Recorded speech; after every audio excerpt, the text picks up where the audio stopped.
Michel Collomb. Pour répondre à votre question sur la nature de l'OTAN, je pense qu'il faut juger une organisation à ses actes.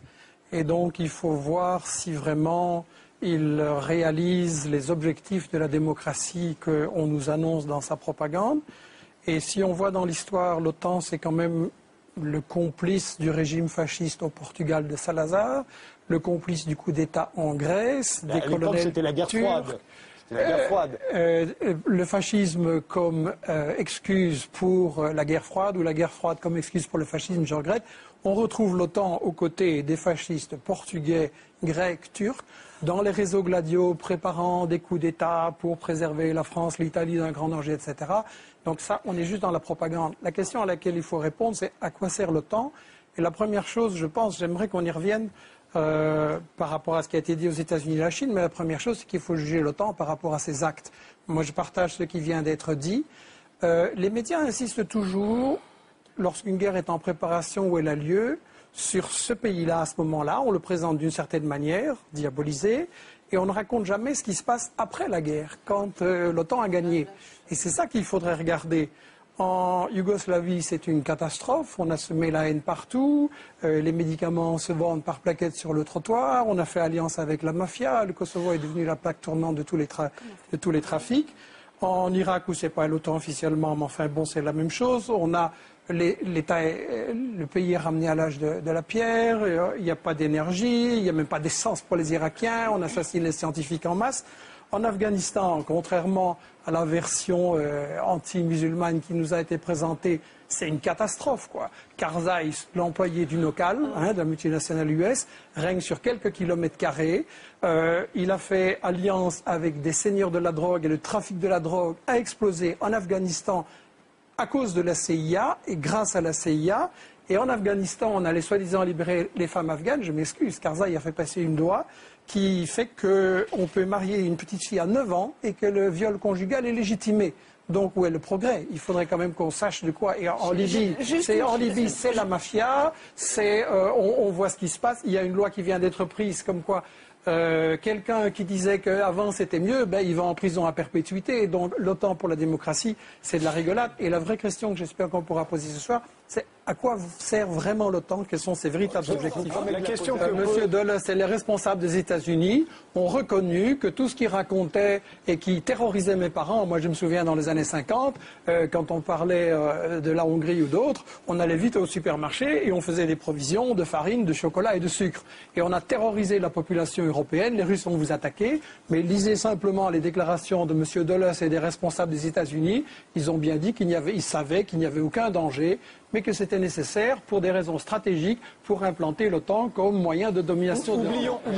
Et beaucoup de ces guerres ont évidemment pour effet collatéral, ou peut-être pour cause première, la nécessité d'obtenir des contrats de reconstruction pour des économies qui saturent chez elles.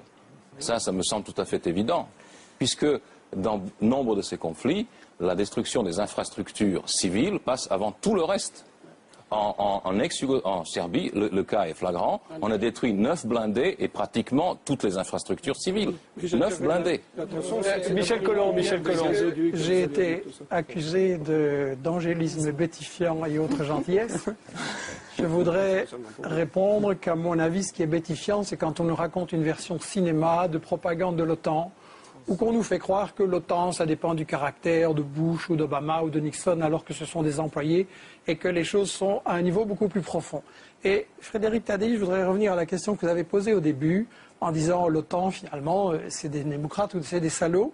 Ah non, vous avez été beaucoup plus poli. Vous avez été beaucoup plus poli. Mais justement, le problème, c'est que, à mon avis, vous êtes plutôt quelqu'un de bien et beaucoup trop poli. Et je voudrais vous inviter, et un peu tout le monde en fait, à se mettre dans la place du salaud. Je veux dire que si on comprend l'OTAN, qui est un instrument de quelque chose, il faut se mettre à la place des salauds qui gèrent ce quelque chose.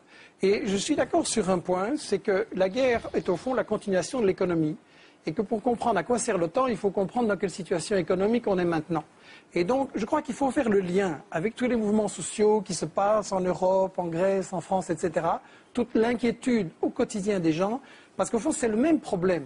À savoir que quand vous êtes un bon salaud et que vous gérez l'économie, quand vous faites partie du 1%, c'est encore moins, mais enfin bon, on ne va pas chipoter, qui décide sur le sort de l'économie et des richesses, quelle est votre stratégie efficace? C'est de faire travailler les gens le moins cher possible, en les mettant en concurrence, en comprimant les salaires. Ça peut se faire en faisant travailler les vieux plus longtemps, ça peut se faire en important des immigrés en veillant qu'ils n'aient pas de droits, ça peut se faire en plongeant les jeunes dans la précarité.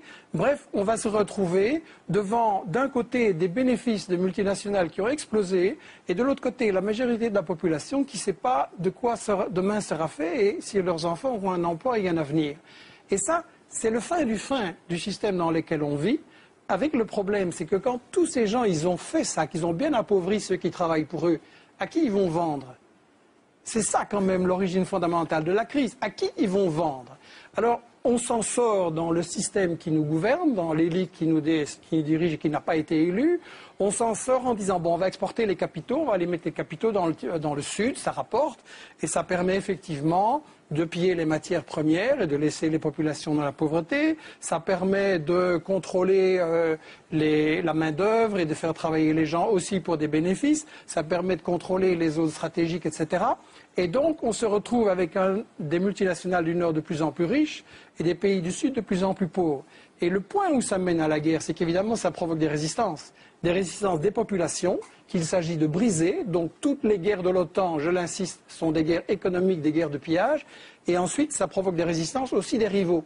Parce qu'on a eu raison de dire que l'OTAN, c'est l'instrument des États-Unis qui, effectivement, essaye de faire payer par les Européens et les autres les guerres qui leur permettront à eux, États-Unis, de dominer le reste du monde, y compris d'écraser les Européens et tout le monde.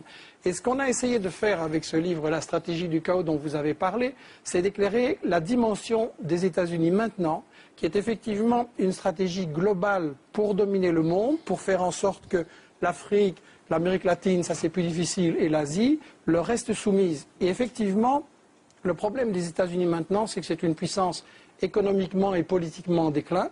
Donc militairement, effectivement, ils n'ont plus les moyens de gagner cette guerre en Irak et en Afghanistan.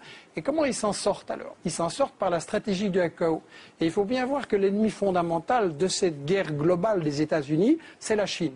La Chine qui est la puissance montante, la Chine qui leur résiste, la Chine qui développe un marché, qui a sorti 400 millions de gens de la pauvreté et qui surtout devient un partenaire pour l'Afrique, pour l'Amérique latine. Et vous avez maintenant, le monde a complètement changé. Le monde, c'est un commerce sud-sud. Et la grande bataille, elle se joue effectivement dans l'océan Indien. On a raison de dire que les États-Unis déplacent toutes leurs forces là-bas, mais pourquoi? C'est contre la Chine. L'Afghanistan, c'est pour encercler la Chine. Et quand vous regardez l'océan Indien, c'est justement, on parle en général des pays et on ne parle pas des océans. Dites-en vite parce qu'il nous reste juste quelques minutes. Et dernier mot. Quand vous regardez toutes les explosions de l'océan Indien, les États-Unis essayent de briser cette ligne sud-sud entre l'Afrique et la Chine pour isoler la Chine. Et c'est ça qu'il faut comprendre. Je veux dire, maintenant, il paraît que vous êtes redevenu un pays normal avec un président normal. La seule conclusion que des gens normaux peuvent tenir, c'est qu'il faut dissoudre l'OTAN, sortir de l'OTAN, parce que ce n'est pas des démocrates, c'est une association de criminels.